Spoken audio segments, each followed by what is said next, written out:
Hello and welcome to another A-Tippling Philosopher video. Thank you for popping by if you are here with us live. If you're watching us non-live or dead, that's equally awesome. So thank you for that. I've not done too much recently. It's been half term and I've got my children around and all that kind of stuff. So apologies. I'm quite excited. Within a week, this bad boy should be out. This is my proof copy of 30 Arguments Against the Existence of God, Heaven, Hell, Satan, and Divine Design. Although, you know, I'm arguing against Satan, and I have a Satanist on tonight, so that could be interesting. So yeah, check that out. Really excited about that. It's got a foreword by the great Dan Barker, and it has lots and lots of arguments outside of the 30 main arguments. It's just chock full of great arguments, I think, and I hope. Anyway, keep an eye out for that. That's coming out soon. Obviously, please also drop by Only Sky, which is my new writing home. Who's tonight's guest? Well, it's actually a colleague, a writer who's with me at Only Sky as well. His name is Jack Matirko. I've even kept on. I was going to get dressed specially, but I just had my old Ferrum Heathens rugby top because, you know, there's a little devil there and it's a Heathens. And I just thought, well, that fits so nicely. So without further ado, Jack, welcome to the interview. You have interviewed me 4 times in the past, I think, twice on your Naked Diner podcast. Once with Satanic Temple TV, and then once the other day with a new thing you're doing. So I thought it's only right that I return the favor. How are you? Who are you to the audience? Introduce yourself. You interviewed me before too. We did an interview for your YouTube when you were in Russia. Yes. And you were in quarantine. This is absolutely correct. I was in I was what do you call it? I just had stem cell treatment and I had no immune system. So I was just stuck in this room, just interviewing anyone I could. Yeah, you're absolutely right. So I do apologize. Anyway, how are you again? Would you like to introduce yourself to the audience? I've been doing this trying to be a writer thing for a while now. Well, it kind of morphed into content creation. And then when I got involved doing work with the Satanic Temple and stuff, and kind of following that thread as a journalist and being a participant got a little gonzo-y, I think, which is fine, and it's exciting, and I enjoy doing it. But you know, it's a weird little thing to try and navigate those two things. But in terms of the stuff I've been doing, yeah, I've done podcasts for atheist shows since, I think the first one we started was in like 2012. We did a show called Left Hemispheres, me and a couple of my buddies, and that's how I met Andy. And then me and Andy started doing Naked Diner. That's Andrew Hall, Andy Hall, who was a Patheos colleague of ours, and also is now on board with Only Sky. I'm the editor. Look at him moving up in the world. Hey, he's a what? He's like the manager of the comedy section. Ah, right. There you go. Good man. Yeah. Well, that's an interesting way to maybe segue into this whole discussion tonight, which is, were you an atheist before you were a Satanist? And what is Satanism, and how does it differentiate itself from humanism or atheism?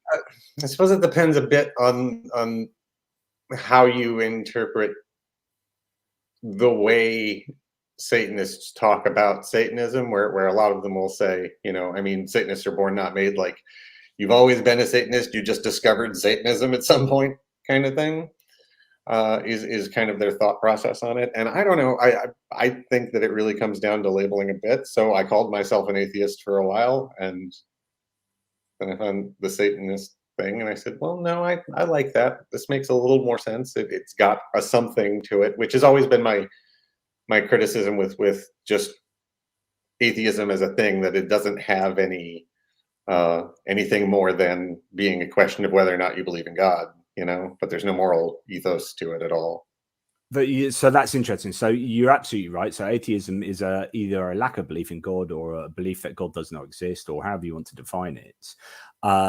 Whereas and so therefore when sort of theists say, oh, you know, atheists believe X or atheists believe Y, and you're like, well, actually no, there's a whole spectrum of stuff that we believe or don't believe, and you can't assume an atheist will have this kind of philosophy, because atheism tells you nothing, right? It's a negative or it's a very minimally positive statement. By the way, you visually frozen. I don't know if that's an issue, but so what does Satanism? Very still.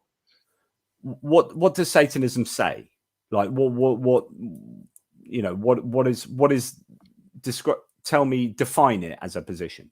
Well, it depends on which variety of Satanism you're talking about, because there are several. Which is why I think for nothing else, if you think the whole Satanism thing is weird and silly, just, you know, out of anthropological interest, there's cool things to look at there, right? Like the difference between the Church of Satan and what happened with the Church of Satan after Anton LaVey died, and how that transitioned into this weird culture that they have now, and TST coming sort of out of that. You know, like it's interesting to watch a young religion take shape. It's kind of like watching the birth of a star in a weird kind of metaphorical way, you know. So originally you're saying that this was a more of an occultist sort of position, and then it's morphed into something very different. I mean, I don't know if I necessarily want to get into what the different philosophies are between the different organizations, you know. Yeah. Because ultimately it's social grouping, and you know, people are going to act like people. Yeah. And everything else is kind of window dressing, you know. So what's your position then? So if you had to define yourself and what your beliefs are with regard to your labeling.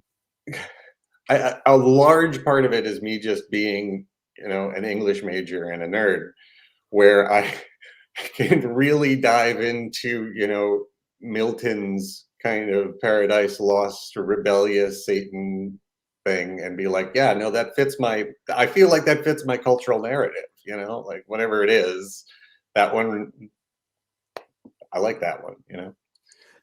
So it's almost like it's an iconoclastic positioning against Christianity, for example, or like the dominant force that Christianity happens to be. Yeah. Would that be part of the attraction for you? Yeah, I think it is. I think there's a certain amount of one thing that I always kind of found to be a bit of a criticism about atheism was the sort of capitulation to that, and not wanting to kind of poke the bear too much, you know. And part of that was aesthetic. Like, I never quite felt at home in the atheist community, just because. And this is something that Aaron Ra said when he gave his talk at SatanCon, was one of the things about Satanism as opposed to humanism is aesthetic. There's a darker goth aesthetic over there, and some of us just like it, and that's fine. Right. So that's interesting. So actually, because one of my questions, as I've kind of hinted at, or actually said already, is what differentiates Satanism from humanism, and in the maybe in the moral corpus of what Satanists and humanists believe, possibly not a lot, but it's more like it's this aesthetic placement, Aesthetic cultural narrative thing. Yeah. That's interesting. Right. So would you say that you are, that said, broadly humanist? As in, Yeah, like, I don't think there's much of a difference between most Satanists and most humanists, other than Satanists are into some weird stuff that kind of, you know, bother normal people sometimes. you're right. Okay. So that's interesting. So No, go ahead. no, I was going to say, so when you are meeting at, well, first of all, do you, and I know it's going to probably change depending on what group you're with or whatever, but is there, do you meet in the week at any communal place, and what does that look like? Or at least what's your experience of what that has looked like? In the time that I've been, it's such a growing organization that there's been different phases almost, you know. So like when I was hanging out with the local Arizona chapter, we're doing a bunch of like highway cleanup stuff and donation drives and things like that, and it was fun doing that. We were projecting together, right? It was like, let's do this thing, and it'll be nice for everybody. Fine, and we'll do it with red and black and spooky pentagrams, whatever, fine. And everybody was pretty receptive. Like, I think eventually one of the things you said you wanted to talk about SatanCon a little bit. One of the things that I think SatanCon, just as somebody who watched the whole process take shape and see these people come together and put on this really good convention in Scottsdale, there was this very much this sense that, like, oh, people understand now that, okay, they look weird, but they're fine. Like, that's very much is the tone of Phoenix now, I think. The kids look strange, but they're okay. I think that's pretty much what came across. So when you were doing the work with the Arizona chapter and some sort of community work, how did people, is there a part of you that wants to provoke people, or is like really interested in what their opinion is of you so that you can kind of blow that out of the water? Maybe, I don't know. I think the ideas are clever in terms of the way that whenever I've seen TST do a project, whether I've been involved in it or not, they always do a very good job of capturing media attention, which in turn makes the project turn out better, because more people see it, more people want to get involved, you know?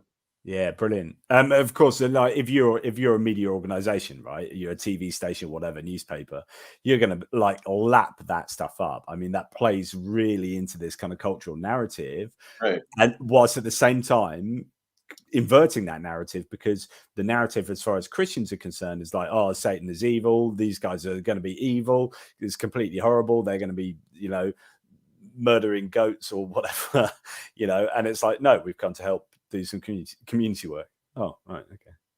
Right. Yeah, exactly. And why not? Why not? You know? Yeah. So I keep waiting for. I haven't. I'm waiting for the day. Sooner or later, I'm going to get a comment from somebody who says that they're a non-theistic Christian, and we can sit down and have a talk about how those two things can just get along and be fine. You know? It's interesting. I've come across a couple of people who are like atheist Christians or non-theist Christians, and you're like, oh, what's going on there? And it's this idea of like really liking the cultural bells and whistles, maybe, of Christianity and how it's helped develop them as a person, though they no longer believe in this overarching deity. Everything else is kind of like makes sense to them, and it's taught. And I would say that non-theistic Satanism is pretty much the same thing, just with, you know, goats and fire and rock and roll. What's not to like? What is not to like? So, what was the intention of? Talk to me a little bit about SatanCon. What was it? How many people were there? I'm interested in whether it's difficult to book out a center or anywhere. Like, if you say, right, a load of Satanists are going to come to town and we want to like get together, could we book your place out? Whether that's a PR. I mean, I wasn't particularly involved in any of that. I mean, I know that I know all the convention organizers. I think they're all my friends and whatever, and they did a really good job doing a lot of this stuff. But I don't know the ins and outs. I wasn't on the email threads or anything like that. But like, my thinking about it, in terms of it being in, I don't think it really mattered where it was. I think in terms of it being a post-pandemic sort of, hey, we're still here even though everybody's been locked inside for a couple of years, sort of thing, had the advantage of tourism having been terrible for a very long time, and, you know, prospective hotels. I don't know how many they reached out to. I don't know which other ones they talked to or anything like that. But like, my general thinking is hotels need big conventions because they haven't had big conventions in forever, and that probably isn't great, you know? Yeah. So I think a small, like, locally owned downtown hotel would be thrilled to have any conference that can sell them out, you know? Yeah, fair enough.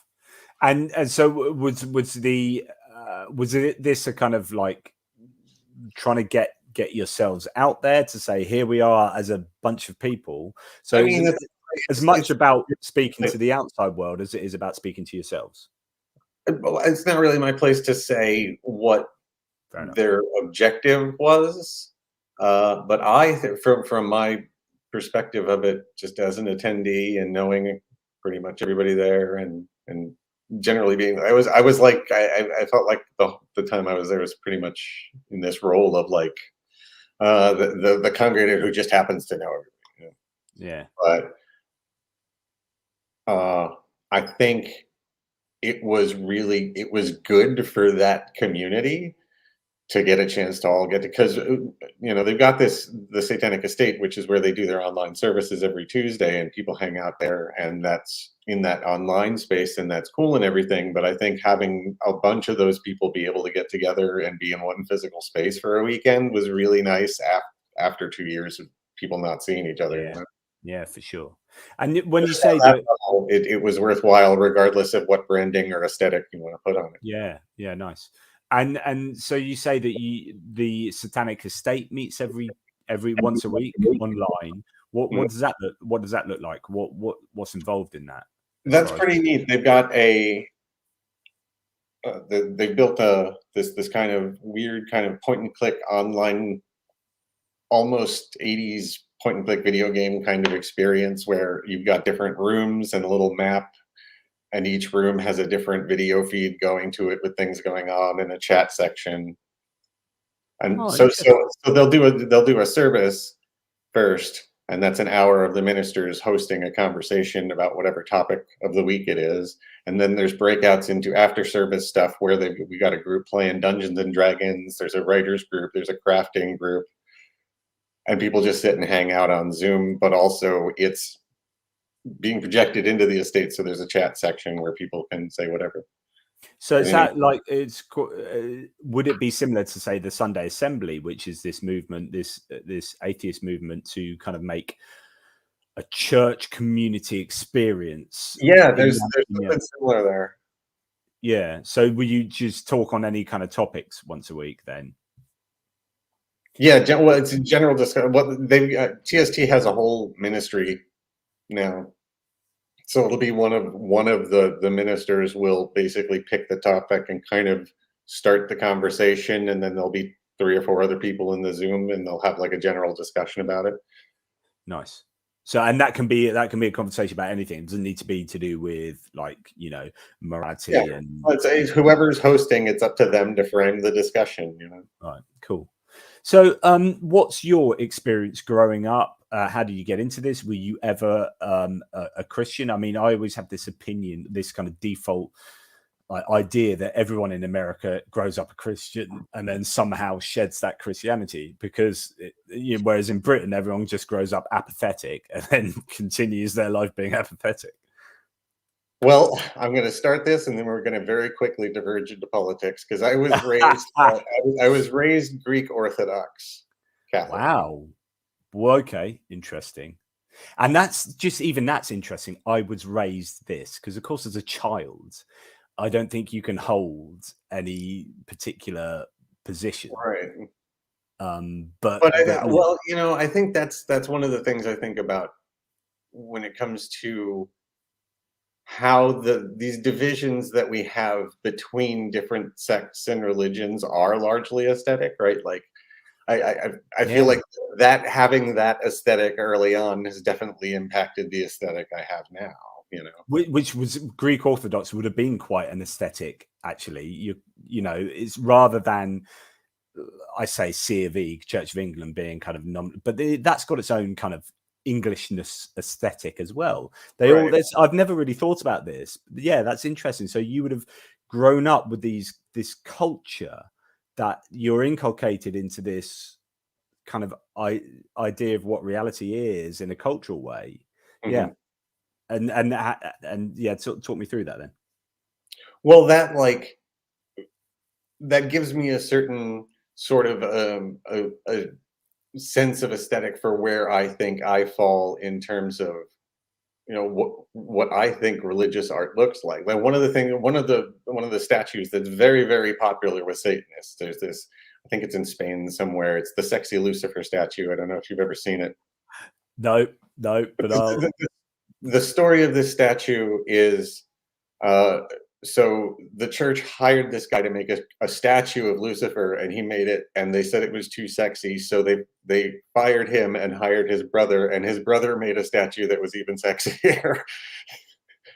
Right. So there's this Okay. amazing sexy statue of Lucifer, and like that's one. So that is definitely informed by my Catholic upbringing. Is being like, that's a cool statue of Lucifer. Okay, you know. Right. Yeah. And I'm just going to show that actually. It's brilliant. I love it. So the sexy Lucifer statue. Sexy Lucifer statue. Is this the one? Yep, that's the one. Yep. Excellent. So yeah. So I'm not. This is not a paid endorsement, but you can get a miniature of that from TST. They do have it. Nice. Well, why wouldn't you? Yeah, brilliant. So growing up with this, did you ever really embrace any of this religious ideas? By the way, thank you to Jason Anderson for that super sticker. It's really generous. Thanks for your support. Any super chats? Get the questions in. Thank you so much. But yeah, continue. So how did you ever embrace any of the religiosity, any of the beliefs? Only in a very sort of sideways way, I think. Like I've always had a sort of thought in my head about how it's just a story kind of thing, right? When it comes to the whole thing. So I mean, there were moments there. I remember an instance where the priest at my church had said that he thought I would make a good priest when I was like 7, and my grandmother being ecstatic because, you know, old grandma was really religious. She wants a priest in the family, you know. Yeah, well, I mean that's the shortcut to heaven. So you know, right? She gets a free pass, right? Yeah. She can murder a couple of babies and still get in. Job done. So no, I'm not sorry. I don't mean to say that about your gran. I'm sure she's a non-baby murderer. So you never really embraced it. So what was teenager life like for you? Well, I had an odd situation because my dad passed away when I was 15. So from there, it was, you know, church was not really a thing other than to keep grandma happy, but otherwise it was working the family business. So your father dying at that age, did you have to have a God conversation with yourself about that?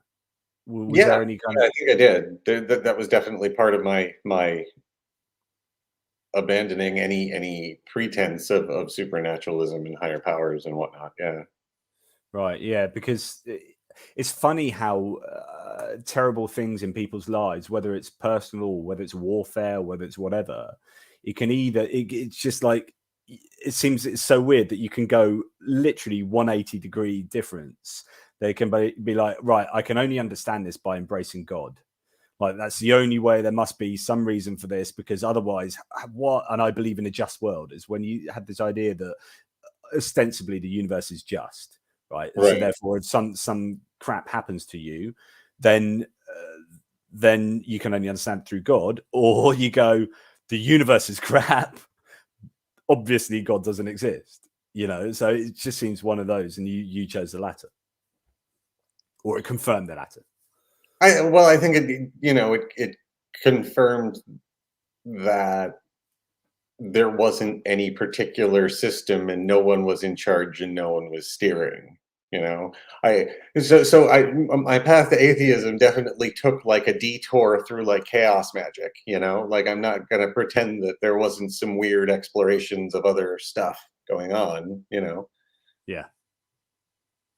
Yeah. Well, you know, as a teenager, was that ever, was it always kind of benign, like an interesting hobby, or was there some kind of, because you know that was more, it was more of an interesting hobby, because to the extent that, well, like I said, when my dad passed away, like dad ran the family business, and so now the rest of us had to jump in and figure out how to do all this stuff that he had done. So we were working really long hours, and basically we were tired all the time, and there wasn't much time to worry about these grander philosophical ideas. It wasn't really a concern. It was, grandma said go to church. It wasn't, well, do I care if I have a soul or not? It was, no, get the pamphlet that they put in the vestibule so you can prove that you were there, and then just leave it at that and go take a nap. So fair enough. Yeah. And so that was, so with a bit of dabbling through your teenage years, where did this then lead? Like, how did you start sort of embracing atheism in a more formal way? I don't think it was really.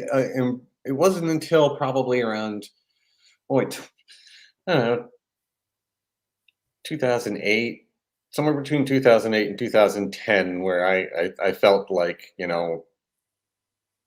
some people, I felt like, as I was a member of a community, that actually had to start saying something and speaking up if we were going to be taken seriously. Yeah. Well, this is an interesting idea from James Appleton here. That's a major problem for societies, where a main reason most people aren't thinking about things they ought to be thinking about is they work too much and they're tired. I never really thought about the sheer practicality of that, and the energy required, and maybe those societies where you work crazy hours, you just enjoy those Friday nights and Saturdays, and so you lead maybe a more hedonistic lifestyle where you just, as a man working hard through the week, you'd hit the beers on a Friday night or whatever in the weekend, or whatever stereotype you want to think of. But maybe there's some kind of truth to that in certainly for you. Is that what you were saying, that you literally, that was what dictated your early life, is your work scenario? Yeah, I mean, it was pretty contingent on the store running and functioning, because that's how we made our money. So that's what we needed to do. Yeah, fair enough. So 2008, 10 comes along, and you're getting more into it. At that point, I'm already through college, and I'm living in Arizona, gigging as an independent journalist. So there really wasn't much. It wasn't that I wasn't thinking about those issues, but I started thinking about those issues in terms of interviewing people. Like, it wasn't about me finding my answers. It was like, let me see where you're at, and start digging around in other people, which I think is where I started really getting into interviewing people. Yeah. And thus the podcasts, Yeah. What floated your boat as far as interviews? What was the kind of topics of conversation you were most interested in? I think it depends on the subject. And one of the things I'm starting to do on my new YouTube is that I'm taking myself completely off camera, and it's not a 2-up interview discussion like we're having. It's I try and put all the focus on the guest, and let the guest talk as much as they possibly can, and only interject where I think I want a point of clarification. Yeah, that's interesting, because I did one for you the other day, actually, and that was quite bizarre, because I wasn't ready for that, and you went, "Okay, we're just going to start." I'm just turn my camera off, and here we go. Then you turn your camera off, and I was like, "Oh, hang on, where's he gone?" All right, that's interesting. But yeah, no, that's. I always see my interviews as a conversation. But there are many people who interview, and they end up talking too much. I talk too much, but that's because I see this as a conversation. Well, I think it's two different things, right? I think it's one thing to have a good discussion between two people who know what points they're trying to get at, and are understanding each other and having a back and forth. But there's also a place for an interview where the interviewer is just acting as a neutral mask for the audience. I think that there's a role to play there. Yeah. So, and you were involved in journalism in a sort of formal manner then at this stage, were you? Yeah, to the extent that gigging freelance is something that pays enough to get by. I was also writing term papers. What, as in for people who needed like essays written, you would write essays for them? Yeah. Nice. So, how does that? This has nothing to do with anything I was thinking about talking about tonight. But how does that work? Do people just like email you or go to a website and say, "I want an essay on this"? They go to a website, they say, I want to think about this, and whoever runs the website has a list of, oh, this person's good with these topics, and they send you the thing, and it's like 25 bucks a page, and it's not bad. Yeah. Really, $25 a page? How many words is a page? I'm just trying to think whether I can. 250 at times New Roman 12 on 8.5 by 11. Probably a little bigger because you're on A4 paper. Yeah. Yeah, fair enough. Oh, yeah, interesting. Oh, okay. And then that eventually came to you. Then somehow got to Patheos non-religious. How did I got to Patheos non-religious through Andy, because we had Dale on the show a couple times. Right. And so just to let people know, Dale McGowan, who is one of our editors at Only Sky now, was the manager for Patheos non-religious writers at the Patheos Interfaith Network website. So, and you and Andrew Hall, who's a comedian, you were interviewing Dale a few times, and that's how you got Dale to take you on at Patheos. Yeah, well, that's how I got to know Dale, and then when I decided, when I was looking at, because I was reading Patheos all the time, and I was like, well, there's no Satanist anywhere here. So I emailed Dale and I said, you want a Satan blog? And he said yes. And so that's how I got the blog of Patheos. Yeah, and why wouldn't you? And in that respect, that and Dale took a number of us along to Only Sky, and we're lucky enough to be there now. So, with regard to your Satanism, how open about it are you? And so I've got a humanist sticker on the back of my car, right? So, and that's my kind of virtue signaling to the world. How's it for you? Look, do you see the camera? The camera's frozen, but you keep freezing. I don't know why, but I carry on talking anyway. I'll wait here until it unfreezes. Oh yeah. Oh my goodness. Right. No. Yeah. It's just unfrozen. There we go. Wow. That is quite. That's fairly. Yeah. Fairly. That's a Gustave Doré from Paradise Lost. Lucifer. Yeah. So I don't bring it up in conversation, but it's pretty literally on my sleeve, right? So this is James Appleton. I think he's just come in. So we've sort of touched on this before. Is that the atheist version of Satanism, or the version where Satan is a real supernatural person? Is there an actual group of people who would call themselves Satanists who actually believe in Satan?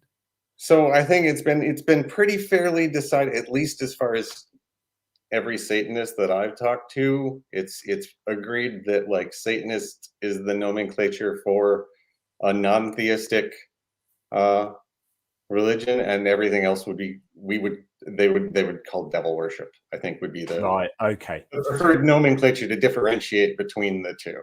Yeah, that's interesting, but I don't really understand devil worship because. And in fact, I don't even. Right, let's get this out here. I've always kind of been fascinated with the idea of dystheism because it's interesting, where you definitely believe that the Bible is true, and you've just decided that the devil is right, and you're throwing in your hat with him kind of ideology, which is interesting. Yeah. Is that called? Is that technically called dystheism? That's what I've heard it labeled by some anthropologist friends of mine. So brilliant. I'm going to go with them on it. Because here's a problem, right? If you believe in omni-God, where God is omniscient, omnipotent, and omnibenevolent, God could, and I've talked about this in previous videos, God could get rid of Satan with a click of the fingers, right? I mean, that's that. So therefore, if Satan exists, Satan is doing God's bidding. Satan is God's middle management executive, right? Or middle manager. So I don't understand how, if you believed in all this, that you would put all your cards in with Satan, because you're saying, I know that you're number two here, and ostensibly you are being controlled by and could be destroyed by God, but I'm going to side with you. You need to go to those people and be like, you need more self-esteem. Don't aim for the middle.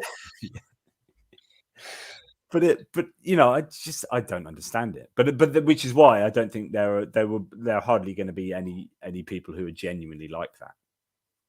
No, I'm sure it's a very small group of and I mean, you know, there's also it's like any other I think sort of religious symbol set. There's always room for someone who genuinely has like a legitimate mental illness falling into a trap and kind of spiraling with it, right? I mean, you know, they back in the Satanic Panic in the 80s and 90s, the TV loved to play up, you know, whenever they found a pentagram in a barn, right? But at the same time, you always have the occasional news story of the woman who thought her baby was possessed and drowned it in the bathtub. So you know, to criticize one and not the other for basically the same thing, and that doesn't have anything to do with the religions themselves. That's mental illness, and it's a whole other issue that should probably be addressed in the hospital and not in church. You know. I remember watching, really, really enjoyed the 3-part documentary series Paradise Lost, where it was, and it's filmed over probably 15 years or so. It was those 3 kids who were accused of killing another kid, and they were accused of being like Satan worshippers. Sorry, West Memphis 3. Yes, the West Memphis 3, yeah, and then they were sent to prison, and then they were eventually released from prison, and it was just a complete, almost culture wars. This like satanic panic, you know. It was really, really interesting. Mm-hmm.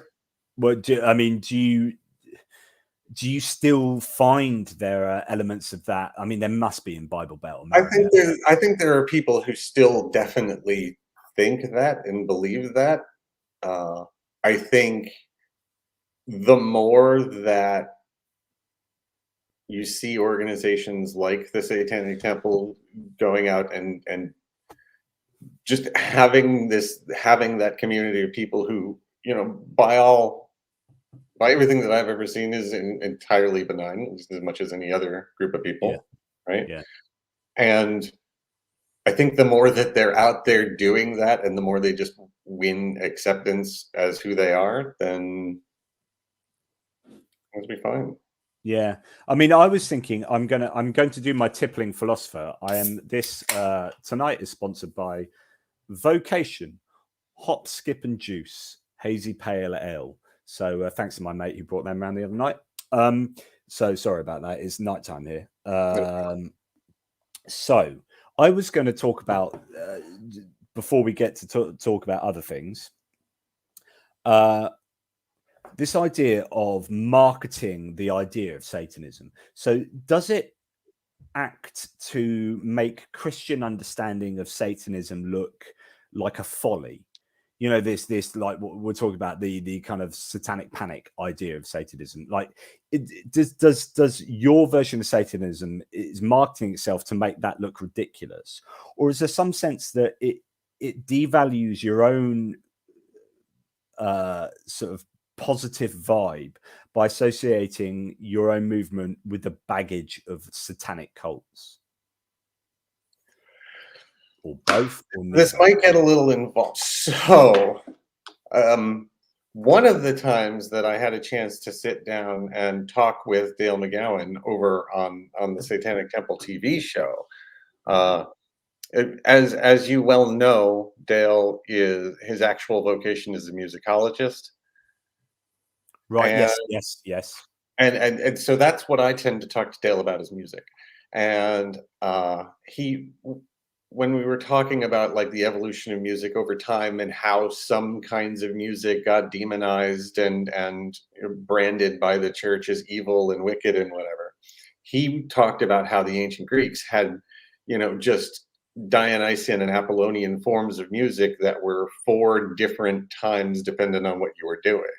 And there wasn't a good and evil ascribed to it until the Christian churches came in and said, well, this one's good and this one's bad, you know? Yeah. So how does that play with So I don't think it so to say there's an opposition, I think it's not so much it's an opposition as much as it can be just a shared existence, right? Yeah. So Like, yeah, and it's like you were talking. there can be a virtuous circle there, I think, Yeah, or a it's like virtuous cycle. like you were talking about earlier about that iconoclastic wanting to play around with this aesthetic and idea, and that there's value in that. But if people do think worse of you by attaching all the baggage to like what Satanism is, then I suppose, is it more fool them? I think so. Yeah, I think it's that's you can't control how other people perceive you anyway, right? Like that's like you don't nobody goes up to a Baptist and says, don't you think that like maybe if you were different, the atheist would take you more seriously?" Like, Yeah. you know? Oh, funnily enough, I only found out 2 days ago through some reading that the Southern Baptists are called the Southern Baptists because they broke away from Mhm. like Baptists in general, Northern Baptists, because they were broadly in support of slavery, and therefore like Southern Baptists are a pro-slavery church effectively. And I wonder, gee, how does that do people still think that now? Is there still that element of whiteness to the Southern Baptists? I don't know. I don't know enough about American church denominations really, but I was like really surprised to read that. Yeah, there's definitely things like that to go on. Yeah, yeah. Well, They just keep well, that's yeah, there's no I feel like there's a certain size that an average like church congregation can get before there's some sort of mitosis where drama has to happen and there has to be split off into two different groups. well, yeah, yeah, and that's happened in atheism, in the past, and where you get these mighty. I think Yeah, Seth Andrews. that's the thing. I just in terms of like because you can talk about religion or you can talk about business or you can talk about government, but ultimately it's still groups of people self-organizing, and they do tend to self-organize in kind of similar ways regardless. Well, yeah, I mean, yeah. What's interesting is when you're organizing about like-minded people, is what's driving. I find the intersection of politics and religion really, really fascinating, and it turns out that people's moral compasses. There's a piece that one of my contributors is writing at Only Sky that will be coming out in the next couple of days that broadly says this. People's moral compasses,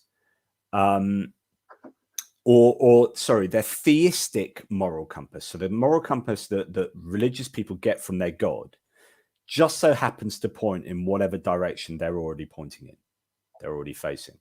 In other words, our religions are reflections of ourselves. And if our church is politically different to how we are, then we just move church and go to another church that is politically the same. In other words, what drives religion and grouping is more politics and your own moral politic rather than religion or these other things. In fact, religion adapts to your moral politic. Right. Would you agree with that? I know it's just randomly come up with that, but is that something I, you see? yes, I think there's always going to I think there's always going to be somebody who will come up with a religion that uh, a bunch of people can get behind, right? Yeah, I mean, it Yeah, just that to be said, right? I mean, if you're talking like a small local community that mostly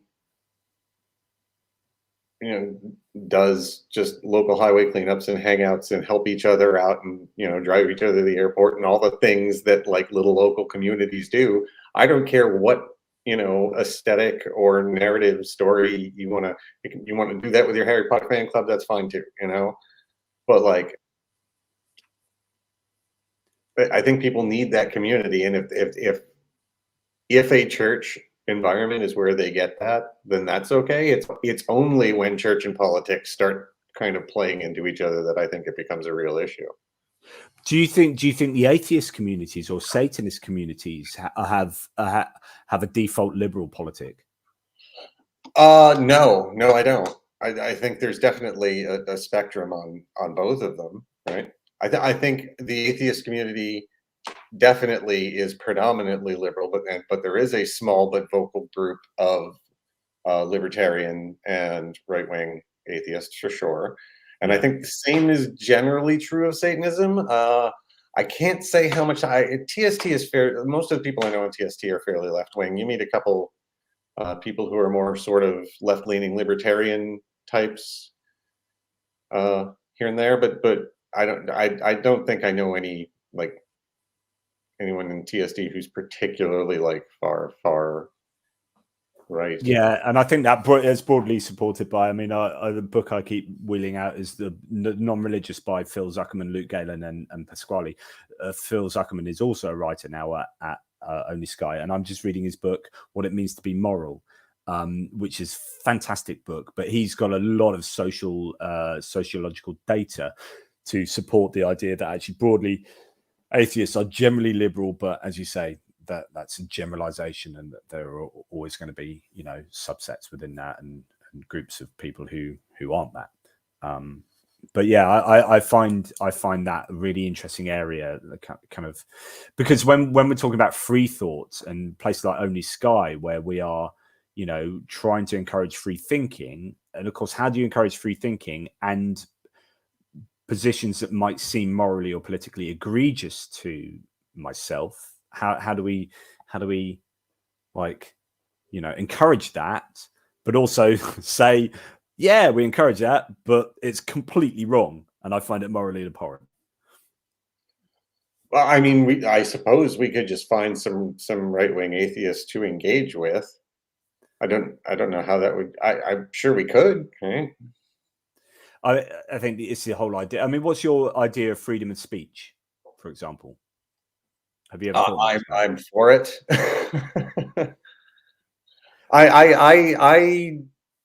I think,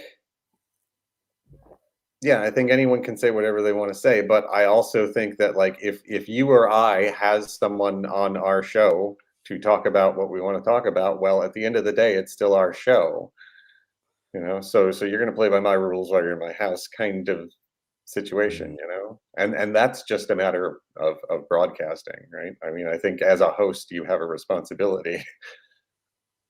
Yeah, I suppose. And when you look at like Twitter, saying, you know, they're a private company, and so therefore they have the right to say you can say this or not that or whatever. And so Trump gets kicked off Twitter, and he starts off Truth, and then someone tries to start up a Devin Nunes parody account and gets banned. Brilliant. You know, Devin Nunes was like saying, "Oh, you know, people that have been cancelled from Twitter and stuff," and then someone sets up a Devin Nunes parody account and gets banned straight away. Brilliant. I love that hypocrisy. But yeah, freedom of speech, it just seems you know, it's a problematic notion because it sounds great, but actually when you try and make it work in practice, it's quite difficult. I don't know. I feel like there is a strong enough marketplace of ideas. I worry about things like, you know, people falling into echo chambers. Like now that Trump has that truth.social, I don't even want to know what's going on in that. I don't want to know. Right. Yeah. So I mean, as long as they're not, you know, as long as I don't see them standing on city corners with guns and stuff. well, yeah. I favour limits on free speech, but not based on what I agree with. I just mean like limits on hate speech, inciting riots, threats, etc. And this is where it gets interesting because That's already in the law. So exactly, but then that's still grey. It's like, what is hate speech? You know, is hate speech to someone over here different to what hate speech is to someone over here? Is it all about the person? Again, like SatanCon, there were people standing outside praying the whole weekend, and you know, well, is that hate speech that they're standing out there calling us, you know, like baby killers and whatever? Is it? Is it? That's interesting. Yeah, I mean, because really, that's pretty hateful, and there's probably an element where they're wanting you to burn There in were hell some forever. mean-spirited things said, you know. Was there an element that you like that though? I I mean, again, coming from a Catholic background, there are certain parts of Catholic aesthetic that I do really appreciate, right? Like, I mean, they were playing bagpipes at us, and I don't mind bagpipes, honestly. My God, that's hate. That's hate sound. Yeah. Well, yeah. Sort of thing. I think it's the rudeness of it in the sense that, well, I'm praying for you to change your mind because I don't acknowledge your worldview as valid, kind of. So it's the spirit of it that really gets to me. I wonder I what went would through all happen. this trouble to ruin my weekend to stand outside your convention and make a fool of myself for the TV cameras But I wonder what because would they just happen if. don't want to say that this group of people is valid. I mean, come on. You're I just wonder making what would happen if you did that to them, though.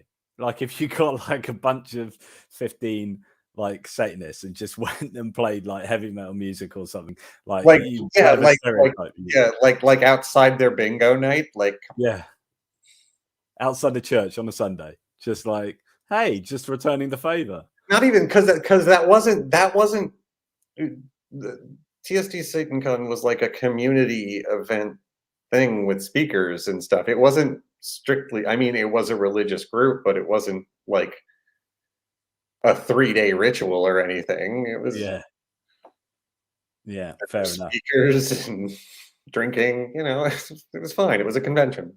It was So nice. one of the things you've been writing about recently, and I'm going to just share with the audience your page at Only Sky. Here it is. So you have, there you go, Only Sky. Please check Jack's writing out. He's quite prolific. He's written quite a lot already. Written about Satan Con, the truth laid bare, but also writing quite a bit about the Ukraine conflict at the moment. And you've done a little sort of looking into how Putin has been in bed with the Orthodox Church. Yeah, I don't think it's. I mean, I don't necessarily know how things are organized over there, but I don't think it's unfair to say that the Orthodox Catholic or that the Russian Orthodox Church is basically a state church. I mean, it acts like one, I think. And at the end of the day, who cares what labels you put on things, right? So yeah, he uses it as like a cultural propaganda tool. And To achieve what? well, I think with regard to the Ukraine situation, I think it definitely you could see how it's really easy to say, well, we're not sending in troops. It's just this church is sending supplies to this other church for outreach, blah blah blah. Like there's plenty of ways to build that community of separatists using a church. Yeah, and he certainly used it in the culture wars narratives that play out in Russia to the Mhm. extent that they do. The anti-LGBT, the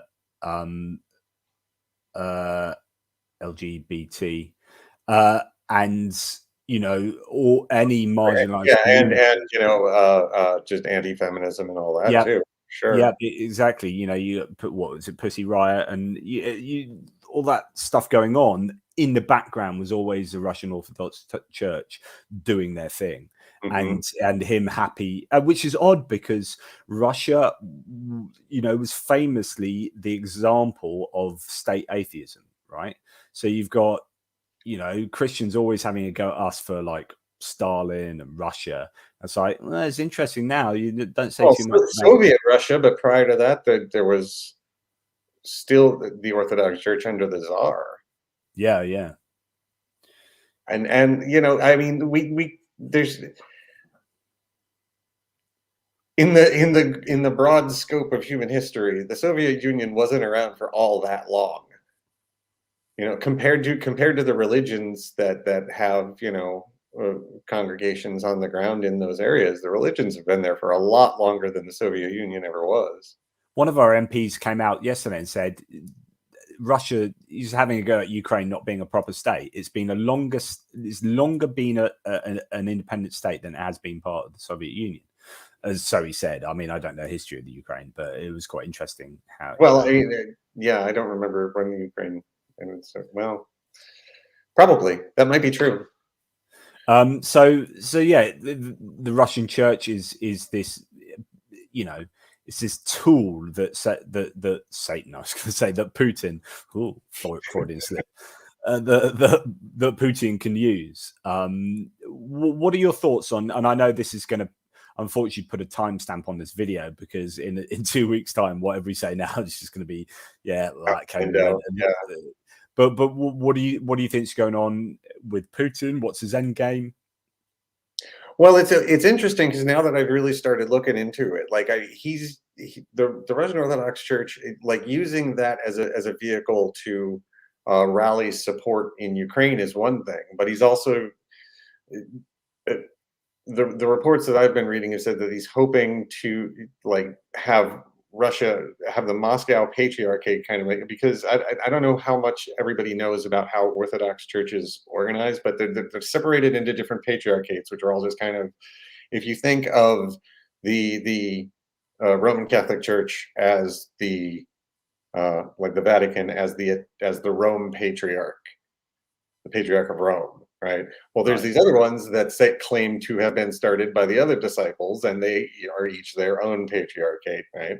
So, and then they have the one that is first among equals, which is the Constantinople Patriarchate, and Putin kind of wants Moscow to be the first among equals instead of Constantinople, which is a whole other thing, and that's a whole religious nonsense thing that goes on in Orthodox. It's that thing. So he's generally getting like involved in this kind of theological, cultural scenario. Then is he being quite at the very? I mean, the Russian Orthodox Church is, and it, to the extent that the Russian Orthodox Church is a proxy for Putin, yes. Right, okay. And are you worried in any way about what's going on in Ukraine, or do you think it's all just it's posturing? It's a lot of saber rattling, but it won't really, it can't amount to anything more.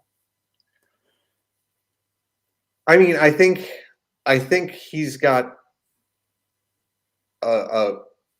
I think he'll push it as far as he can, but there's a point where he's decided that he's gotten everything he wanted, but he'll push it past that if he can. I think. I mean, how far? I mean, this is the thing, when you've got sort of mutual destruction and all these kind of big ideas out there, is how far can someone push something? How far? I don't know. It's part of me thinks that Putin's just really clever and he can just push it as far as he can, because no one's going to want to get involved in either a ground war or a nuclear war. So they'll go, you do this and we'll screw you over. And he does it anyway. You say, if you do any more than that, we'll screw you over. And he does. Yeah, and you can't just keep doing that. There has to be a firm decision on, okay, well, what are we going to do? And I think I mean, best case scenario, in my eyes, who knows, right? But I mean, I think you're going to have to give it just to make him shut up and sit down. You need to have some sort of thing, give him enough to make him feel like he got something out of the deal, kind of thing. So you hope for some sort of like velvet divorce situation where these couple chunks peel off and the rest of Ukraine gets to join NATO, and hope that that's that, I think would be which is a really interesting situation, because it means that it's a win-win for Putin. Economic troubles aside, he can march into Ukraine, say, I'm going to have this bit and this bit, and everyone says, okay, you can have that as long as these guys can be part of NATO. And he says, okay, and then already he's just like, he's got that, and then 5 years later he goes, yeah, I'm going to have this bit now.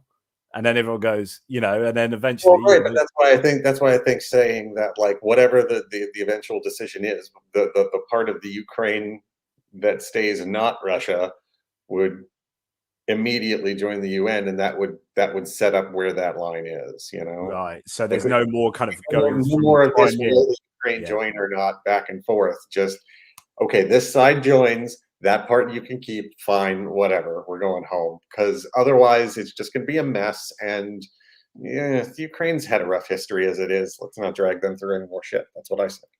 Yeah. That's really interesting because then if there's any more encroachment into Ukraine, then it's actually NATO.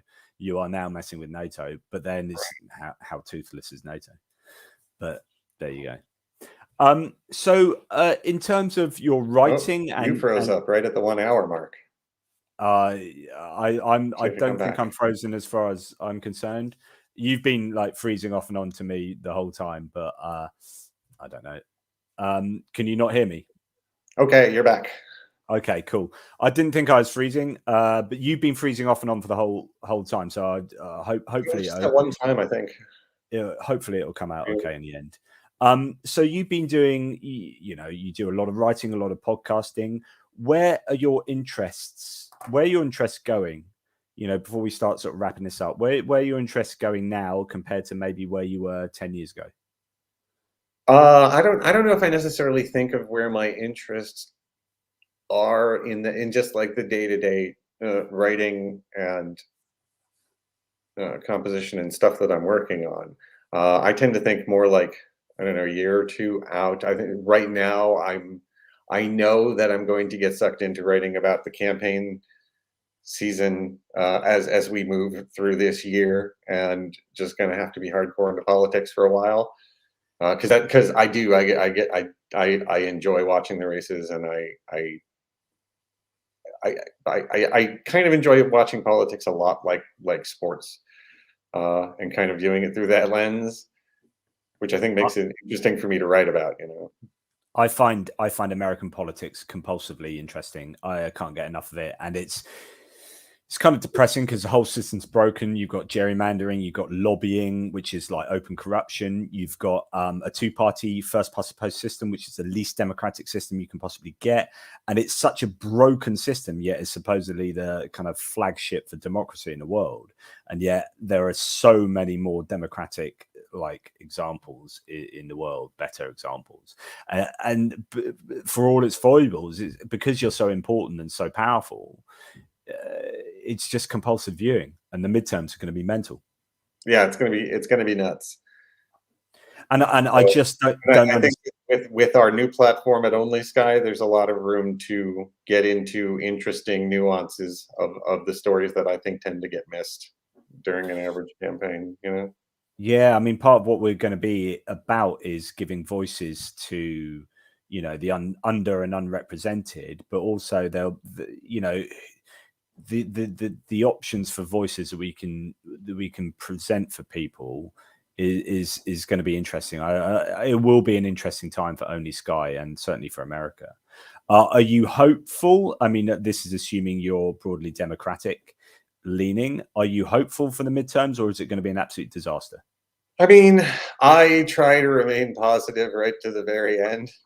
It doesn't always work out, but I don't know. I think it really depends on what goes on with the investigations into the previous administration. Because we've got, like Andy Biggs, my congressman, is one of the guys who signed that letter with the fake electoral ballots. So I don't even know what happens to him by the time it gets to him being up for re-election. Yeah. So, well, yeah. Yeah, it's just whether midterms for an incumbent party are never good, and then Biden. But on the other hand, I mean,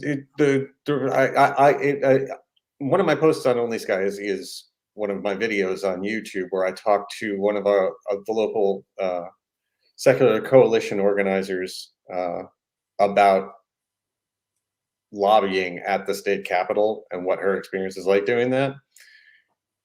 And I think the more people understand just how hard the Republican state legislature is pushing to try and drag things, because they know I feel they know that the demographics are shifting and they've only got so much time left.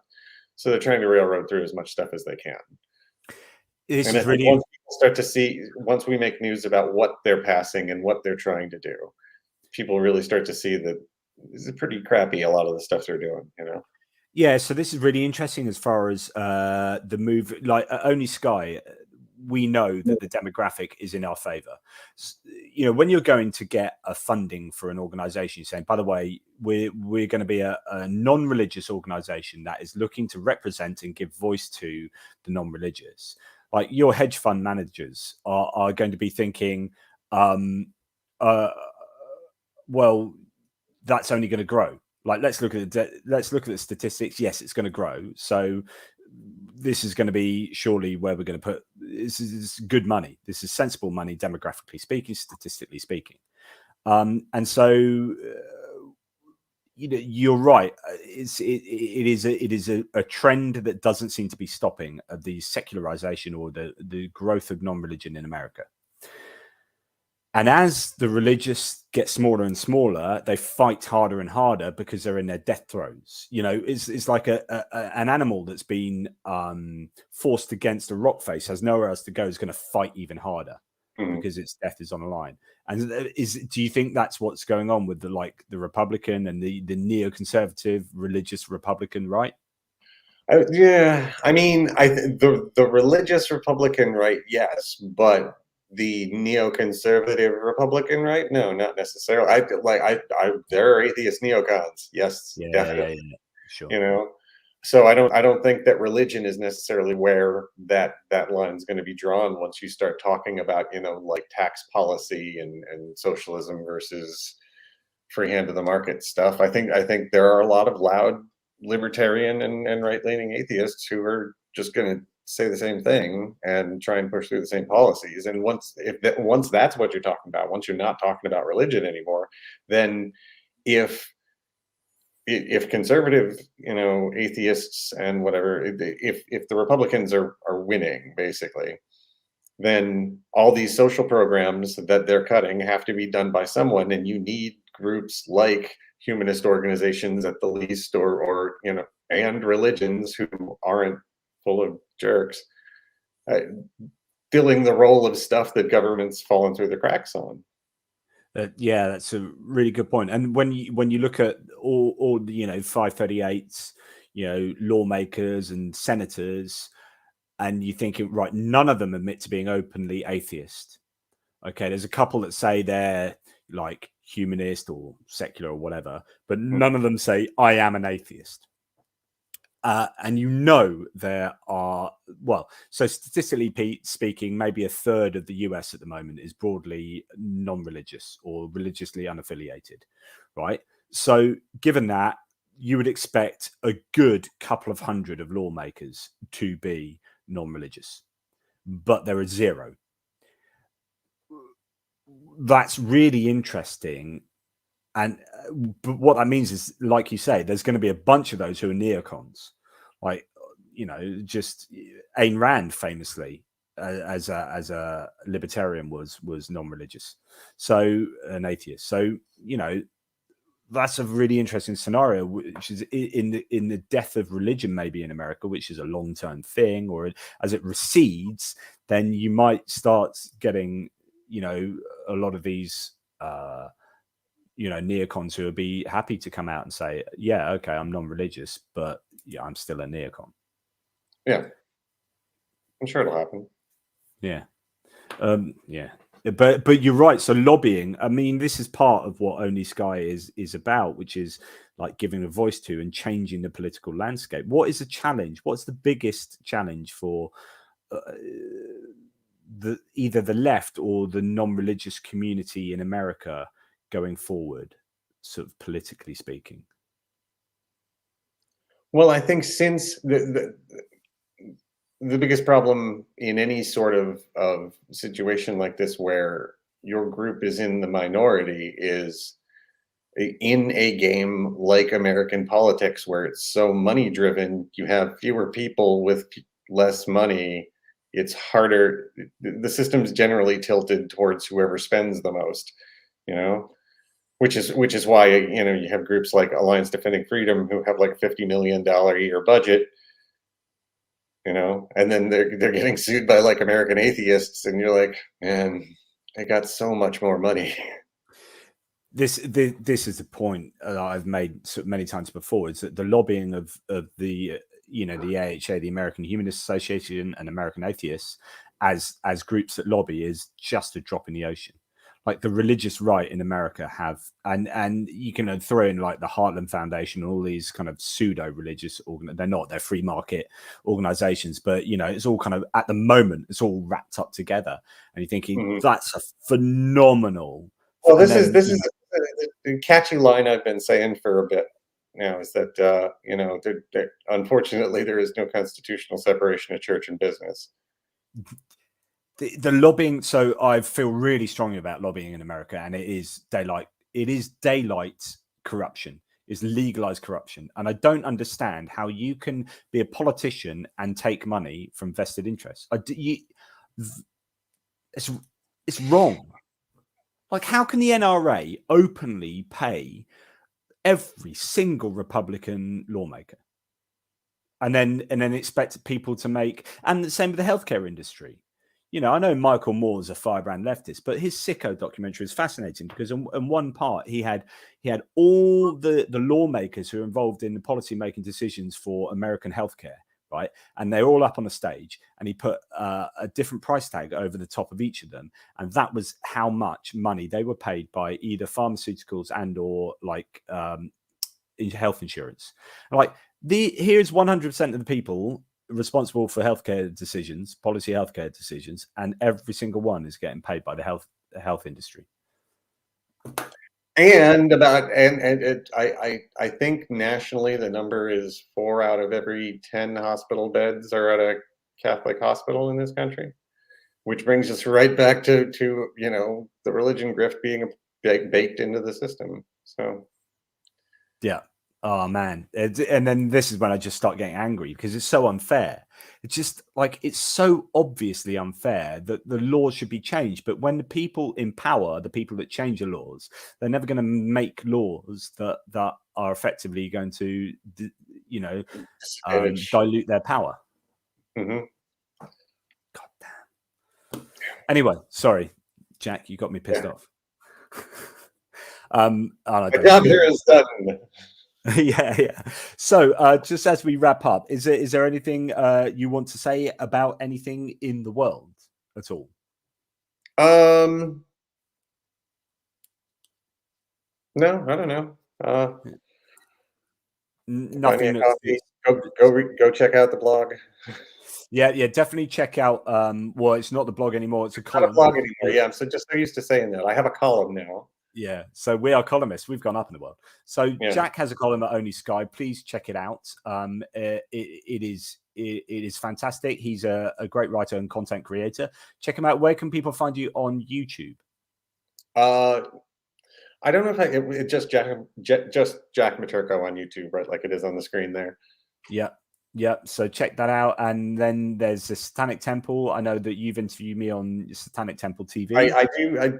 Basically, the show I'm doing on YouTube now is kind of a reimagined version of the show I was doing on the Satanic Temple.tv. So there's 2 seasons up there that you can go check out, where I do a bunch of interviews with you. And I mentioned I did one with Dale, and I did ones with a bunch of people in the Satanic community, and a few other good ones. Did one with Xeon Lights, from formerly of Extinction Rebellion. I think she's more of a pro-nuclear advocate now.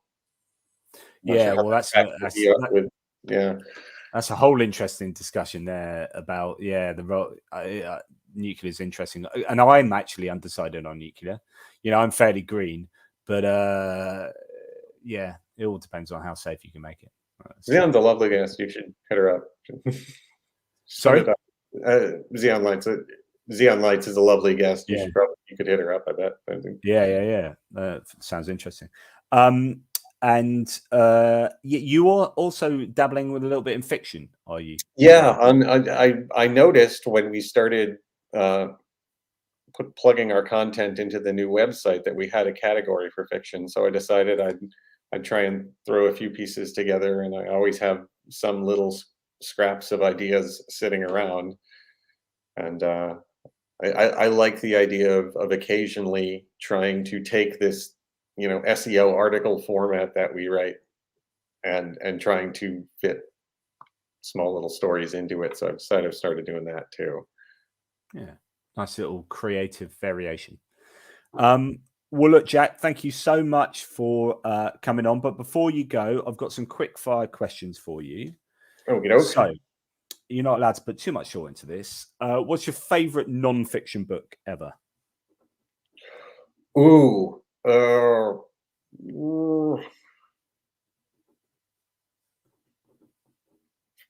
Stephen King's memoir. Stephen On King's writing. memoir. Interesting. Ah. What's your favorite fiction book? Ooh, boy, that's probably a toss-up between the Hitchhiker's Guide and the Illuminatus trilogy. Oh, who writes the Illuminatus trilogy? Robert Anton Wilson and Robert Shea. Okay, thank you for that. If you're a superhero, what superpower would you like to have the most? Teleportation. Why? Because I hate wasting time going from point A to point B, and if I don't have to do it anymore, that'd be swell. If I could just go right from one activity to the next and not have to like get in my car and drive, and yeah. That's quite good. Yeah. I find that these days I have to kill two birds with one stone with anything. If I'm mowing the lawn, I'm listening to a book or a podcast. If I'm doing any cooking, I'm watching YouTube. If I'm doing anything, if I'm traveling from A to B, I've even stopped listening to so much music these days. I'm listening to stuff. Do you know what I mean? It's just that. But I don't know. I reckon I've only just thought about this. If I had a superpower, it would be to slow down time so I could read more stuff and like gain more knowledge. Time pausing would be cool too, I guess. I'd never thought of that one time, but I'm quite happy with that. Thanks, James. That's really good. Another great stream. Thanks, John and Jack. That's awesome. Thank you so much, James. Favorite film? Hudson Hawk. Classic. Well, that's old Bruce Willis. Yeah. Willis. Yeah. Oh goodness me. Great movie. I think it's the only one he had a co-writing credit on. Oh really? Yeah, and it's just so delightfully just absurd and janky, and yeah, I love it. God, he's done a Nick Cage, isn't he? Which is just make absolute dross recently. But there you go. So you had a final supper, like you're just about to get killed. Sorry about that. What would your meal be? Oh boy, I don't know.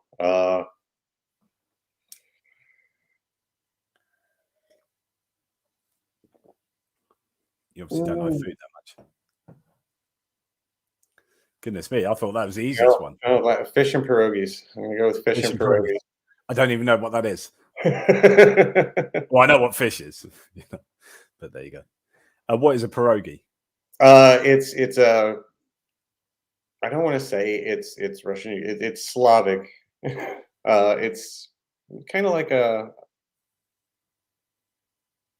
It's kind of like a ravioli, but it's filled with like a mashed potato cheese stuff, and you cover it with butter and onions, and it's really good. Okay, and you are just about to enter into a great time period of an apocalypse, a zombie apocalypse. You run down to your bunker because you're one of these preppers or whatever it is, and you've got everything sorted out. And you are allowed to take 3 people in. No one from your family or people you know, your loved ones or anything. You're allowed to take 3 people to live with for a month in this bunker. Who would it be? Dead or alive? For a month? Yeah. Is this like 3 famous people kind of thing? Yeah, 3 famous, dead or alive. Yeah. Who would you have in a bunker with you for a month? Let's see. I'm gonna go with Alton Brown, because if all we've got is prepped food, I want somebody who knows how to cook. If anybody's going to experiment his way into making that crap taste good, it's going to be Alton Brown, because prepper food sucks. Then I guess I think I'd probably want like 2 people to project with. I'd want somebody who's like you know, I'd want somebody who's really good at like video editing and lighting, and I'd just keep something to stay busy. Would just make content and broadcast it out, right? Brilliant. So you're either the best YouTuber around, or like a filmmaker, Spielberg or someone, just like a bit more modern than that. But yeah. Someone's oh no, they've said pierogies look amazing, and then he's now spelt it correctly. I had no idea. He's a Brit, so he's obviously Googled it. He's a big fan. So who would be your third person in the well, I think that yeah, I don't know. I mean,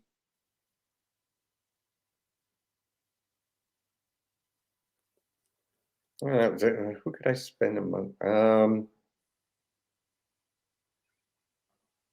See, I'm such a geek. I always choose like 3 different philosophers, like William Lane Craig. I don't know, Richard Carrier. No, I think you know, you want to be a singer. But there you go. I don't know. I don't know about a third one. Okay.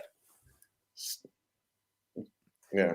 And final question. Alex, on camera with, so we can make this, so we can just do content for a month. Content.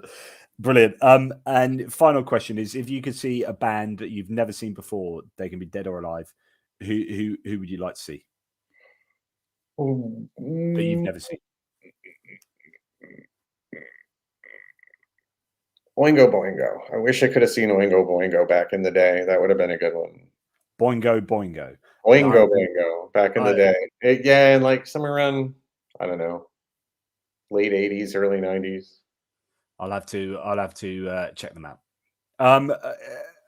In the meantime, though, thank you, Jack. Thank you for your participation and for being a part of this. It's really appreciated. Yes.